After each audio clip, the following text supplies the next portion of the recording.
All right, here we go. Back on the show. Welcome. Thank you for listening. Podcast listeners, thank you for watching on the Facebook, the Twitter feed, the YouTube. We appreciate you appreciating us.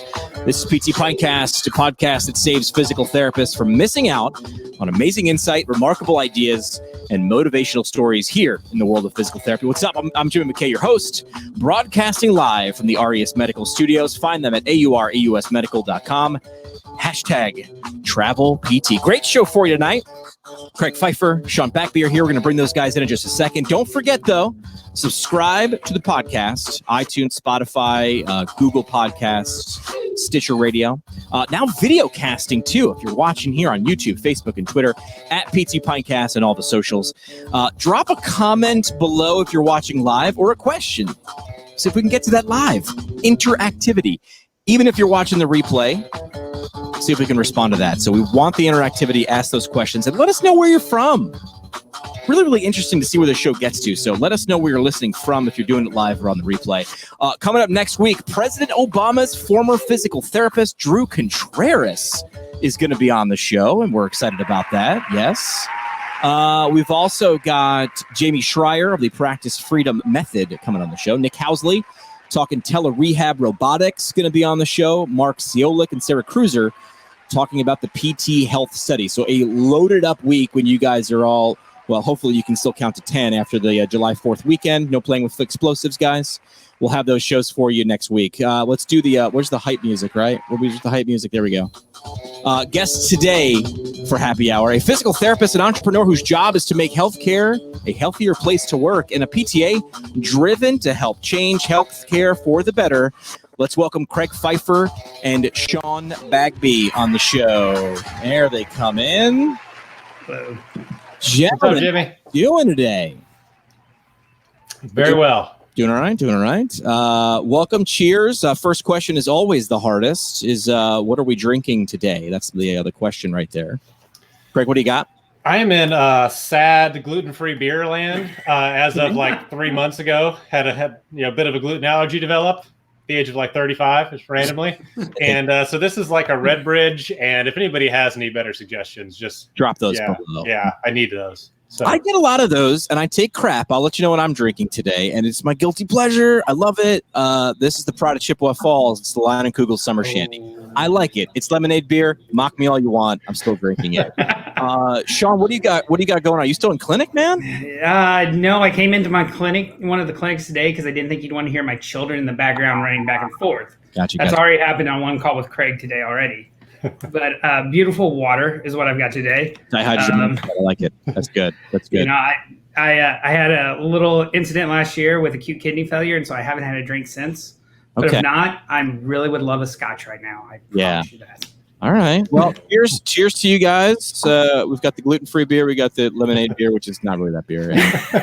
We got H2O, high-quality H2O. First round is brought to you by Owens Recovery Science, a single source for PTs looking for certification in personalized blood flow restriction rehabilitation training and the equipment you need to apply it responsibly in practice. Find them online at owensrecoveryscience.com. I want to thank Johnny Owens and the team for helping us. Actually, we gave out a bunch of koozies through the show not long ago. So those are going to be mailed out this week. So if you're a winner, you're going to get a koozie. So guys, thanks so much for coming on the show. We connected via Twitter, which is where I find, all my information these days. Who doesn't do that? Absolutely. But Craig, you were talking about, just really the change. And you've got a really interesting background. You kind of work in different parts of the profession, being an entrepreneur in your intro. Talk about that for a second. So I think like predicting consumer behavior, predicting healthcare behavior is always like, if you can do that, you're way ahead of the field. So I'm not sure anybody else is so into that, but there's a few people that I follow, and one of them is a guy who wrote a book. His name is Dave Chase, The CEO's Guide to Restoring the American Dream. Oh yeah, I met him. And it's interesting guy, has a really interesting take on healthcare and what that could and should look like. And he shared something on Twitter that was, if this is, what are we calling this period? And if it's, maybe it's the Great Reset, where it's not necessarily so big of a recession, but where we're really changing the way we do so many things, because this isn't just a pure financial recession. This is something altogether different that none of us have really ever experienced before. So a reset might be a better term. And if we're going to reset, what's going to change and how are we going to adapt with it? Yeah, predict it. I actually had a chance to meet Dave Chase. He was at the Graham sessions a couple years ago. Yeah, out there. Yeah, he had some pretty cool ideas and pretty different thought patterns, which was kind of cool. What did you like out of that book? I mean, you've got it handy. Like, what takeaways from that were resonated with you? I think and there's a few healthcare groups, few PT groups that are doing a really great job of this, but understanding that we've now hit a point where employers really, really are starting to need to manage their healthcare costs for their organizations, particularly if they're self-insured. Right. And what are some ways that if you were just designing healthcare for an employer from the very beginning, how would you do that? And basically the best values in healthcare, really great primary care, really great physical therapy, and keeping things from ever really becoming an issue. And he has some good practical insights into how you do that. Yeah, I like that a lot. And you talk about this being, the great reset. I mean, nothing could be truer, right? I saw online somebody put it really eloquently, better than I could ever say. It's like we're living through like 7 different social studies chapters all at the same time. What are we going to learn from this? I'm like, I'm not a whole bunch sure, but it is going to wipe the slate clean in a lot of different areas. I mean, you see a lot of these big companies filing for Chapter 11 and going out of business. I mean, it was a discussion that I'm sure could be an entire episode, and maybe we'll have you back for this to dig in, which is the gym industry. Are people going to be going to their gyms? Because I know Rogue and Peloton, I ordered a Peloton like 3 months ago. They're on back order. Are people going back to the gym after this? So when you look at the reset, let's go focused to the world of physical therapy. When you try to predict and look past this paradigm, what does the great reset look like for you guys? We'll start with Craig and Sean. I want to hear you chime in as well. So I think for any business, you have to look at like, what's your value equation? And I think if you look at specifically for physical therapy, if you're looking at value, it is value equals like the patient experience, the emotional experience aspect of it, plus the physical outcome divided by the effort somebody's putting in, the price they're paying. And now there's this new factor, which is the risk they're taking. And before, like, risk would have been really, really minimal coming into a physical therapy clinic, right? But like now, everybody has an element of risk that is in fact real coming in to see us. And how do they manage that? Because now their effort is also higher. So now we've added some weight to that denominator, yeah. And if we can't increase the numerator, if we can't provide a better experience, if we can't provide better outcomes, then fewer and fewer people are going to see value in what we do. And that's a scary thing long term. Yeah. Sean, when you hear that, where does your head go? Well, my head goes to like what we have to do as a profession. I really am a huge advocate for the practice of physical therapy outside of what we do, what Craig and I do with our company, but in general, physical therapy in general needs to have a better place in our society. We can offer so many services in so many different areas of specialty care to really prevent a lot of the injury, prevent a lot of the risk. And if we do that in a right way, we can limit the abuse to the system that occurs. And we haven't taken a strong enough position in the field to say, yes, we can do that. Like, we don't take any credit and we don't take any blame. I don't think that's real for what we do. We need to show our worth, and this is our chance for us to start doing that. There are going to be people that come out post-COVID with a lot more issues. Yeah. It's our time to shine. It's our time to really say, okay, we can step forward and we can make this change, but we're going to have to do it on that individual level. We can't have that mentality of I can see 5 people at one time. I've got to make that change with the person in front of me because I'm impacting their life. That's where we need to go. You alluded to what you and Craig get to do together. Talk about that. Talk about what where you guys work and what it's like. Paint us a picture out there. Go ahead, Max. Roll with it. Okay, man, we could go on this for hours, but Craig and I have been working together for I don't know since I had hair, and since he didn't have any grays. Yeah. So we worked together, and Craig was our director, and he, myself, and Shelly Tyler, who's another therapist, took the opportunity to start talking about forming a company. And really, we had one line that like I repeat to myself every day: healthcare is not good enough. And that's where we started. And when we started to break off from where we were and come along, every therapist that we brought with us into our owner group, into our first steady stream of providers, we all believe that healthcare is not good enough. And it was our opportunity to prove it and do it. And that's where we started and where we're going. We're not there yet. Give us a name, give us a website. Our company is Rehabilitation and Performance Institute, and we're in Indiana, Kentucky, and Illinois now.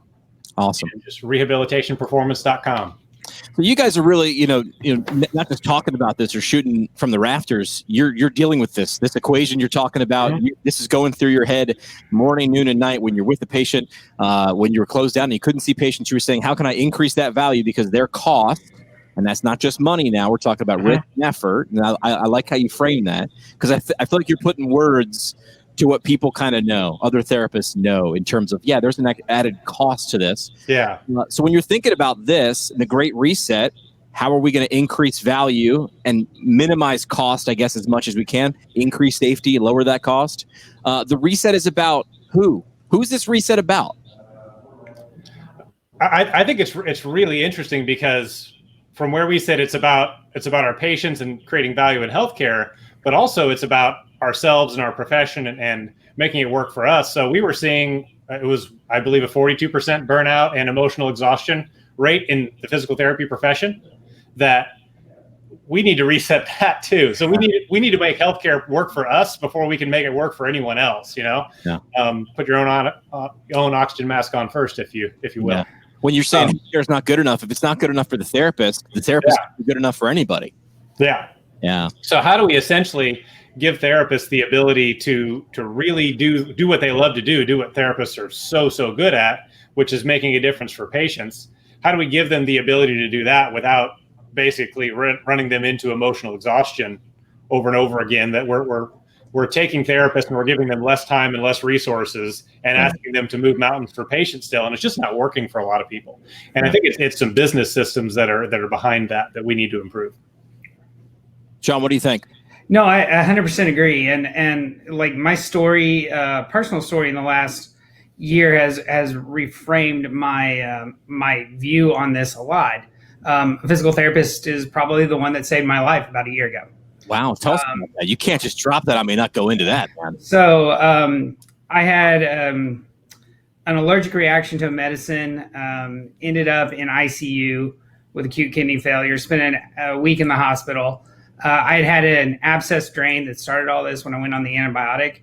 It had closed up to about just a little hole, no tunnel that could be felt or anything, but it wasn't closing. I was going to a wound care specialist, and she's like, there's something not right here.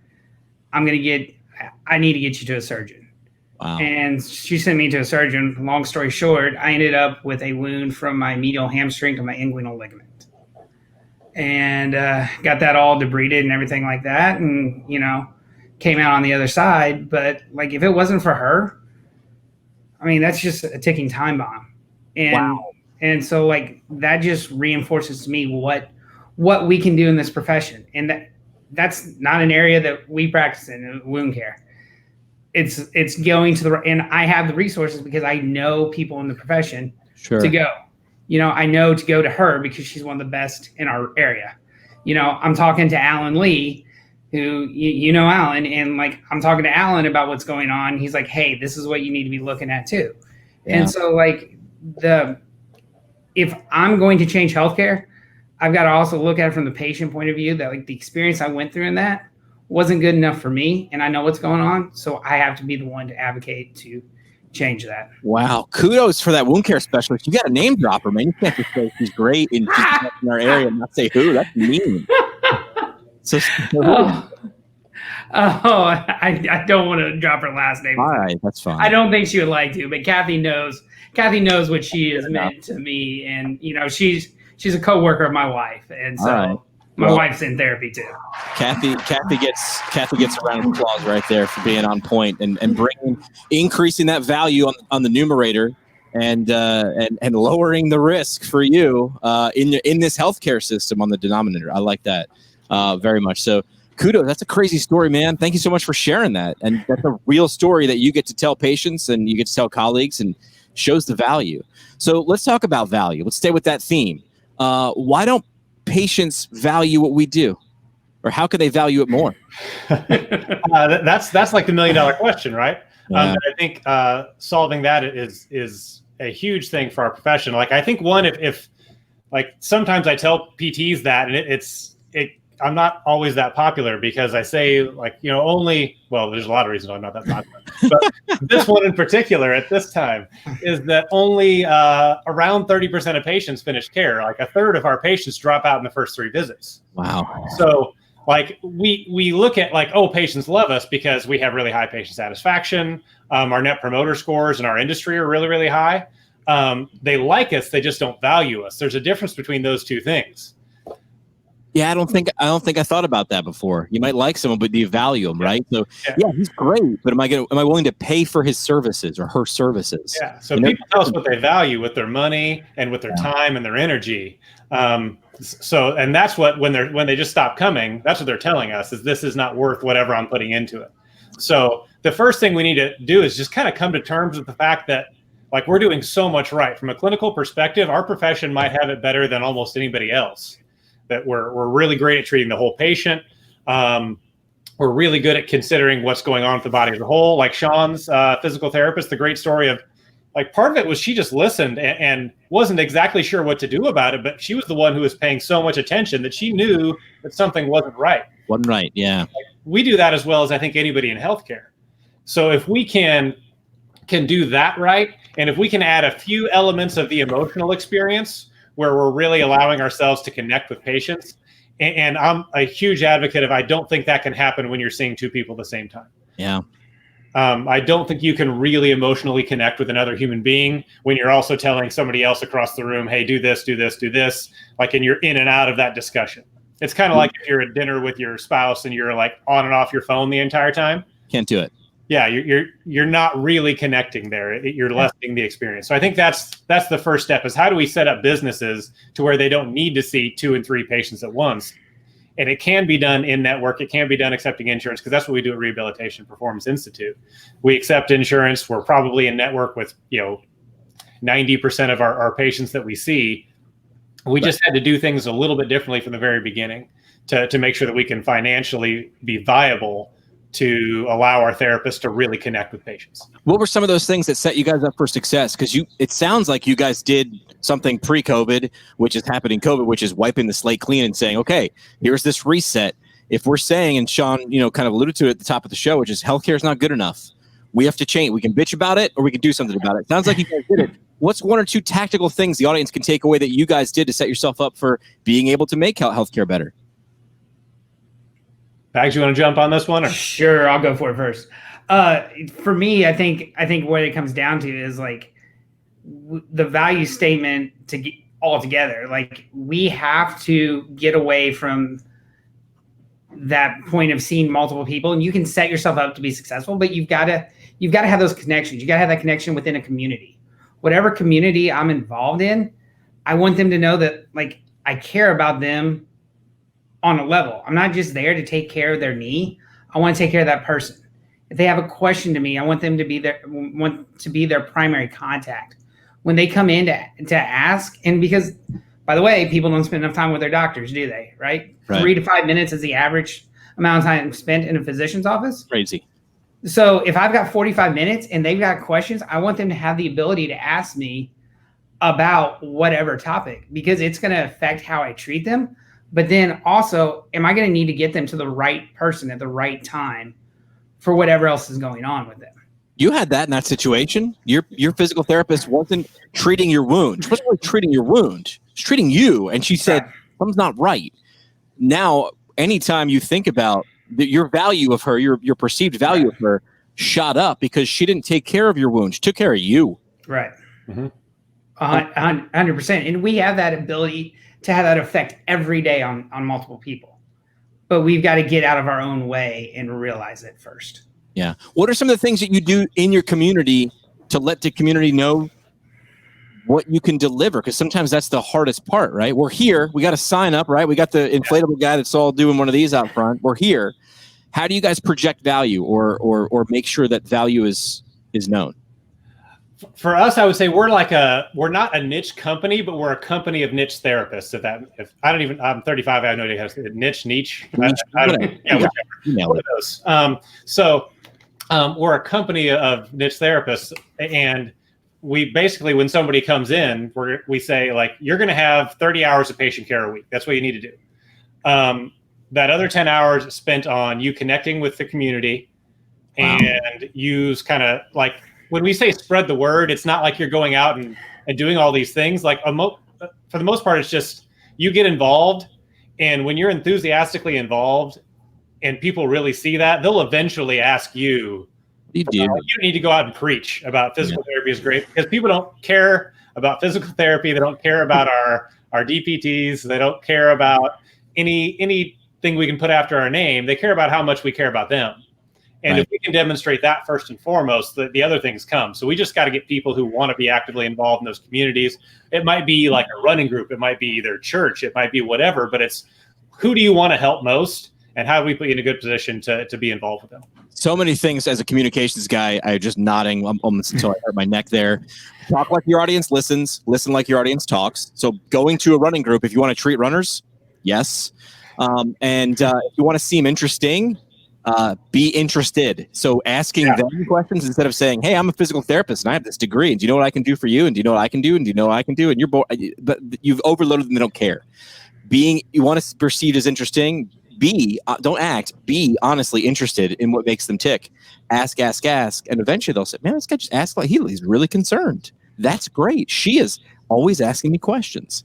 But you guys built that in. You said out of a 40-hour week, 30 hours of patient care, and you essentially gave your people, your niche clinicians, a quarter of their time per week to go and be interested. Yeah, now it's like not all out of the office, and it's different things. Right. So part of it is everybody wants to be working on getting better within. So we have we have a heavy mentorship program. We have a residency through our company. So there's a lot of elements of it's not all spent out in the community. Sometimes it might be spent helping people do different things in the office, but essentially like the number we shoot for is 30 hours of patient care, which is like we do 40-minute visits. So it's 45 visits a week. You can knock that out pretty quickly.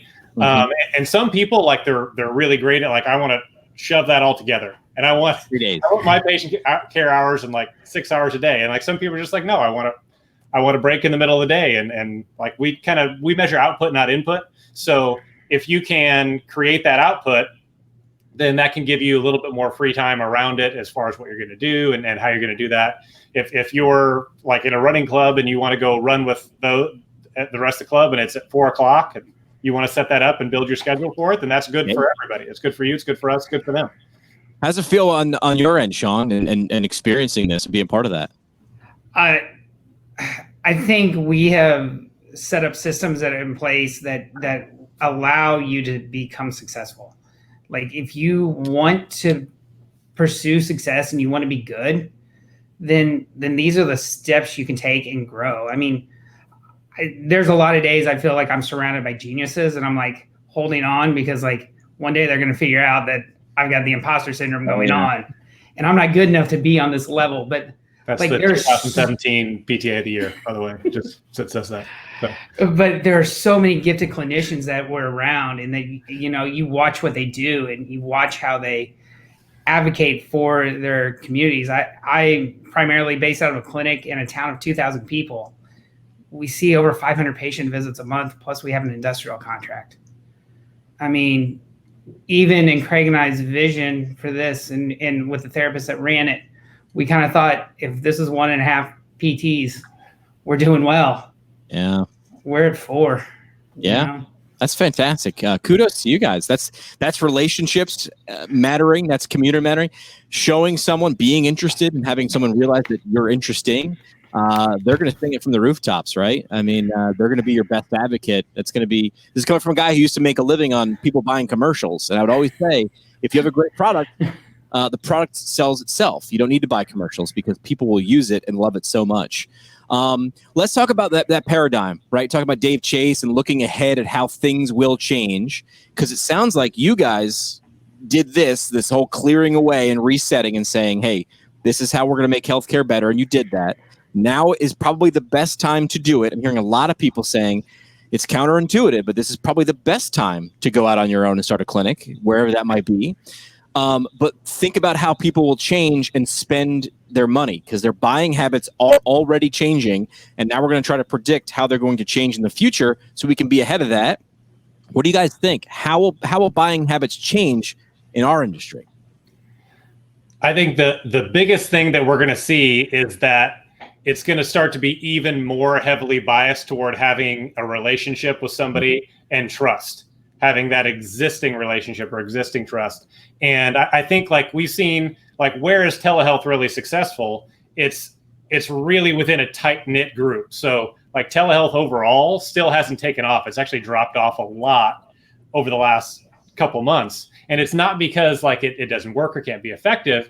It's because somebody already wants to have established trust with you, right, or like have a really tight niche before they really want to do that. So I think it's going to be an even heavier emphasis on value and trust coming into this is the big change we're going to see. And because like people have kind of demonstrated that for the most part, as long as they have that, they're okay getting out of the house to come see you. Right. It's a trust and it's a relationship. I mean, themes start to show up on this show.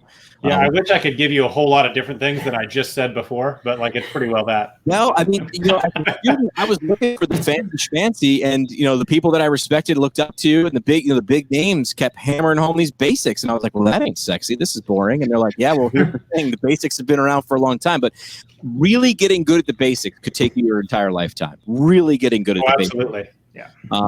Sean, what do you think? Looking ahead, spending and change. What do you think people will be able to do to set themselves up for success in this?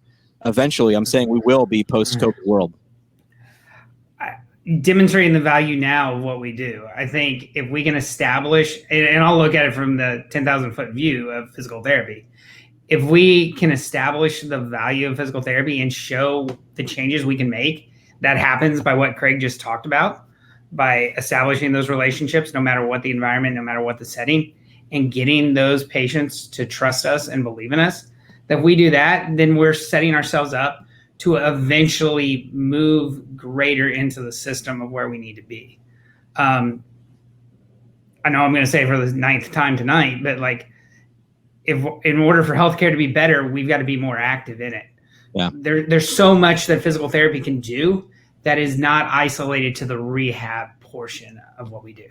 So even more, because you said you keyed on a word that I know is important, which is relationships and building those. Craig, both of you just mentioned those words with the relationships. People probably are less likely or would be more likely to engage in telehealth if they already have that established relationship with you. How do you do that? How do you build a relationship? It sounds like you guys built a quarter of your clinician's time in the week to developing that relationship, which needs time. Yeah. Honestly, like for us, like we were doing this prior to the pandemic, so it made it way easier to get out there and establish relationships. It was just faster to be able to get out in the community more. Now that opportunities to get out in the community are limited, you have to have your message really on point from when somebody does come to you, when you've established that relationship and they do start to ask you those questions, how can you talk about this in a way that means something to them? So like having like a unique value proposition that is centered around something a patient cares about, which again is like their headaches with healthcare are like price transparency is a huge one, that it's not even always the pure cost. It's that they don't know what the cost is going to be. Right. So if we can at least, like Jerry Durham has a great talk, like the way he says that is really well. People want a plan, just like you do when you're buying anything. Sure. People want to be able to set a plan for how much something is going to cost. And if you can at least get them that information, that puts you ahead of like 95% of healthcare. And that's not that hard to do. Right. So price transparency. Listen, when I walk into the store, I know how much it's going to cost me when I walk out with a gallon of milk. In industry I just experienced this last week with that lacks price transparency for me is the car buying experience. We were talking about this before we went on air. The whole thing felt like a dance to me, and I like to talk. I don't like to dance, but I like to verbally dance and talk. And I hated the process. It wasn't awful, but I did not like it. But if you're price transparent, that takes speak the person's fear, right? That was a book I was just reading called Never Split the Difference from Chris Voss. Negotiate like your life depends on it. He said, you want to make the other person confident or more comfortable, speak their fear. Are you nervous about how much this is going to cost? Yes, I am. Let's talk about that. Let's just get that out of the way. Where some people might be like, let's not talk about that. That's at the end. That's not leaving the front of their mind until you bring it up. In fact, making that monster bigger. Yeah, it's worse because they're probably anticipating what they've seen in healthcare is that it's actually worse. Like I get that surprise ER bill and it's $4,000. That's probably cheap. That if you're comparing physical therapy to that, like in your head, this is worse than it really is, probably. Sure. Yeah. How do you guys price transparency? Do you lay it on out there? Do you speak the person's fear, like I just mentioned? What do you guys do?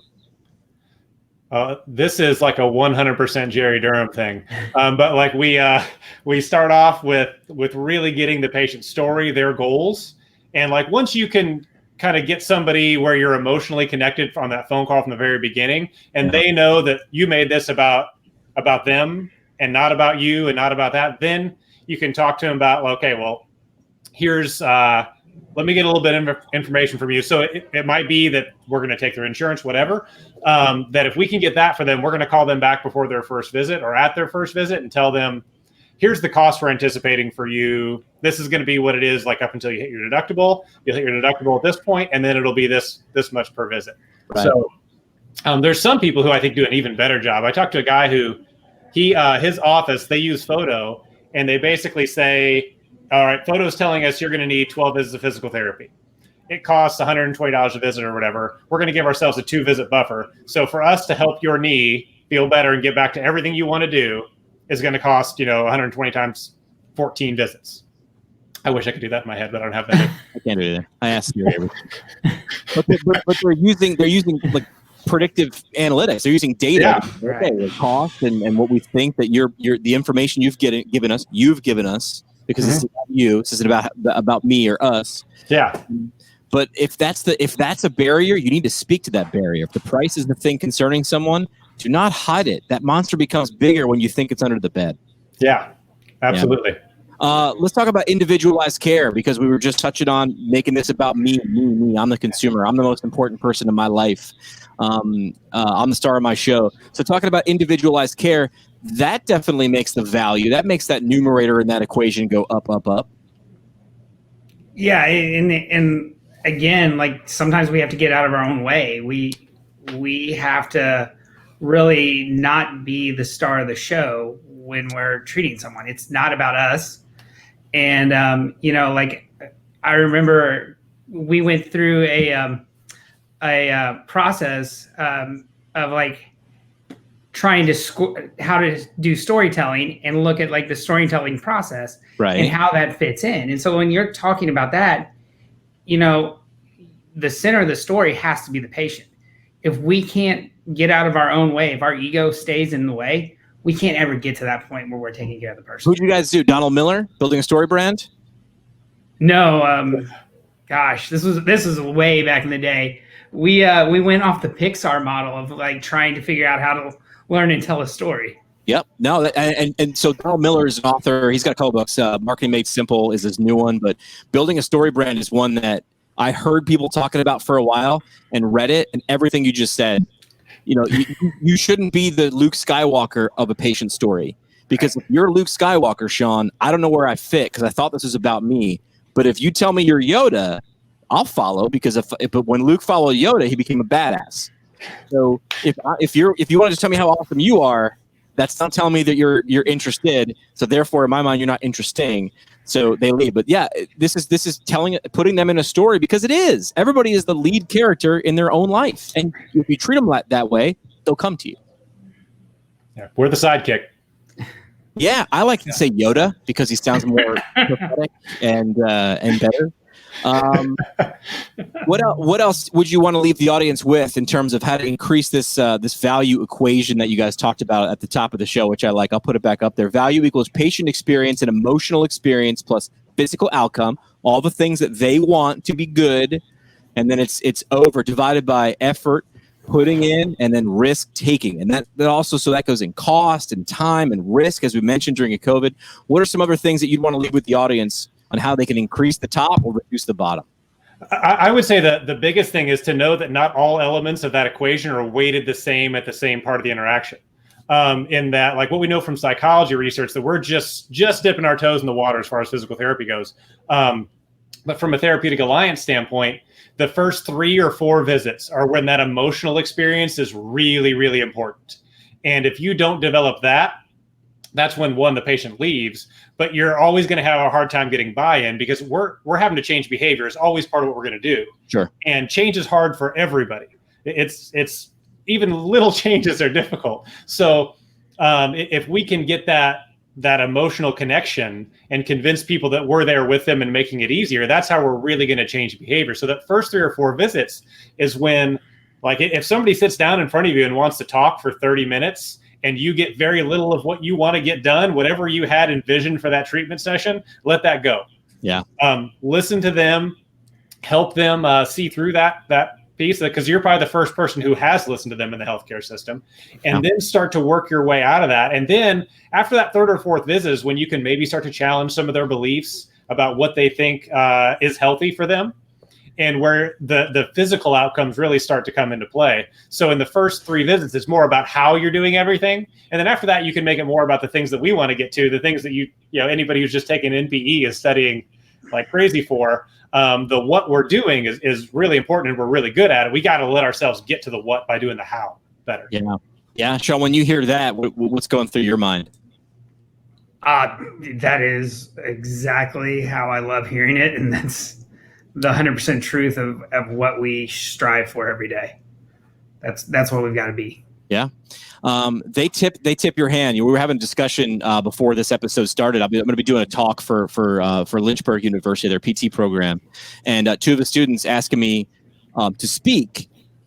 My question is, what do you want me to talk about? And they gave me the overarching theme of the symposium, which is coming up in like 2 weeks. And I said, but what do the students want to know? And they said, we don't know. We'll ask them. I said, don't ask them, because if you ask them, they're not going to tell you. I said, what do you mean? So ask them what they want to experience or feel, what they expect, what they want to expect, then they will tell you. And if the person is going to sit there and talk to you for 15 minutes, listen. Do not cut them off, because that is changing their experience. I've just experienced being not heard. That is not an experience I want. If the car dealer who was trying to sell me a car last week just wanted to cut me off and tell me how great she was or how great the car was, she wasn't listening to what I was looking for. And that's a bad experience. If you have a bad experience, you're not going to want to come back, especially when this thing costs money. I like how you guys really you bake this into the crust of your organization. I like that. Yeah. A recipe for success. A lot of people aren't comfortable with that because that's changing the roots of things. And this is not what everybody does. People don't do this. And you said, and I like the first thing I heard from you guys, which is, we don't think healthcare is good enough. So you threw everything away and started baking a new crust and said, well, this is how we're going to make it better. So kudos to you guys for doing that. Let's throw out the website one more time for people to check out information, because you guys said you had a residency too. What was the website for you guys? Rehabilitationperformance.com is our company, where I help other PTs start their own practices, is privatepracticerebellion.com. I like that. All right, you guys ready? We have a tradition on the show called 3 questions. Are you guys ready? Of course. Let's do 3 questions. Here we go.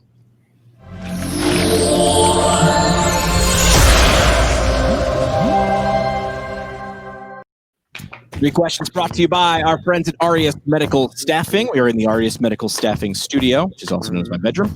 AUREUSmedical.com. That's AUREUSmedical.com. I actually had someone ask me, like, is it an actual studio? I was like, it's my house. It's just my house. Leaders in travel PT. So people are thinking, wow, travel PT right now in COVID, still areas of need, who need therapists, right? So if you're a physical therapist, if you're a physical therapist assistant, they do buddy travel as well. Areas of need in all 50 states, plus Washington, D.C. In all settings too, because a lot of people think that it's just outpatient with travel. They also have long-term assignments. So all settings, all locations. Check them out, AUR-EUSmedical.com. First question for both of you guys is a where question. If you had a chance to go and just do whatever it is you do for a couple of months in the U.S., Sean, we'll start with you. Where would you go? It's simple. Disney. I knew it. Oh, the mouth goes, huh? I'm a introvert by nature. Put me in Disney and I'm in heaven. I love being there. I was just down there for a bachelor party. That's a different episode. My buddy wanted to go. And I'll tell you, we got him a Disney ride, and that made it worth the trip. That new Disney ride is insane. I will give Disney props for doing that. Craig, what about you? What's your where? I would love to do like out west, just like see every national park I could. Yeah. Hard to compete with the beauty out there. I've definitely got to do some of that Joshua Tree and Zion and stuff like that. I've never been there because I'm an East Coast guy. Second question is a what question. What's something you've read, watched, listened to, downloaded, a poem, a quote, show, podcast, whatever, that you think the audience could get value from? Sean, what do you got? Right now I'm listening to Hiring for Attitude. Okay, I like that. It's what is Hiring for Attitude? Who is that by? I knew you'd ask me a complex question like that. You could have said anything. You said deep. No, it wasn't. I have no idea. I can't tell you off the top of my head. What's it about? Why you like it? Why do I like it? I like the idea of trying to find the top performers by asking the not standard questions. Really looking at really how they answer and how they can give you answers so we can weed out the low performers. I know we've in previous lives, Craig and I have made a mistake on hiring a couple that we probably shouldn't have. And I like that. And I don't want to ever make those mistakes again. Yeah. Yes, it is Mark Murphy. What's your biggest weakness? Is probably a question that just should be thrown out and never used again. Craig, what about you? What's your what? This is I guess not for me, but for you, like shameless self-promotion of I loved the user experience episode. And I think sometimes PTs can like skip on past the episode that like, oh, that's not even a PT. What am I going to learn from that? But I can't think of his name at all. But yeah, the insight he had in terms of the user experience, and like he was talking about poster presentations for the most part, but just everything he's saying, just take that and apply it to just human interaction in general, and it's gold. He gets down to like the millisecond. He's like, if a website doesn't load in 0.4 of a second, yeah. And I'm like, you know what? You're right. I'm impatient. I'm like, what's the deal? I hit the thing harder. That's not how computers work, guys. We know that, but we do it anyway because we're stupid animals and we react on the lizard brain. So yeah, it was a great episode. Mike Morrison, he's going to come back soon. And I don't know if I can. Am I allowed to talk about this? I'm getting a yes from my producer. We're gonna have Mike Morrison back, and his brother actually works for one of the Disney subsidiary. I'll just tip you off there. Sean, you're going to want to tune in for this and what he's learned from there and what you can learn in this therapy industry. Last thing we do on 3 questions is a who question. Sean, who's someone the audience should know more about? Yeah. If I were to pick one person, I think Emily Slavin, who is the Indiana APTA chapter president, an amazing advocate for our profession, amazing at what she does as an educator, and like just a leader to help us move forward in the profession. Let's get her on the show. Let's get the Hoosier on the show. Craig, who's your who? I love people that I think are like the people who find the button that you can press that fixes like almost everything else down below it. And I think in our profession, I think Mike Eisenhart might do that as well as anybody out there. And there's so many people who are like, I think you said there's a couple people who I think are associated with him coming on soon as well. And like Redesign, and I know Sarah Cruiser, I believe, is one of the ones you like. That entire group, I think, is doing some really amazing things. Yeah, we're gonna have them on the show talking about PT health study. You are off the hot seat. That's Arias Medical Staffing. The 3 questions. AUR-EUSmedical.com. Want to say thanks to those guys for sponsoring the show and the illustrious studio here. Also my bedroom. AUR-EUSmedical.com. Let's do your parting shot. Let's do that right now.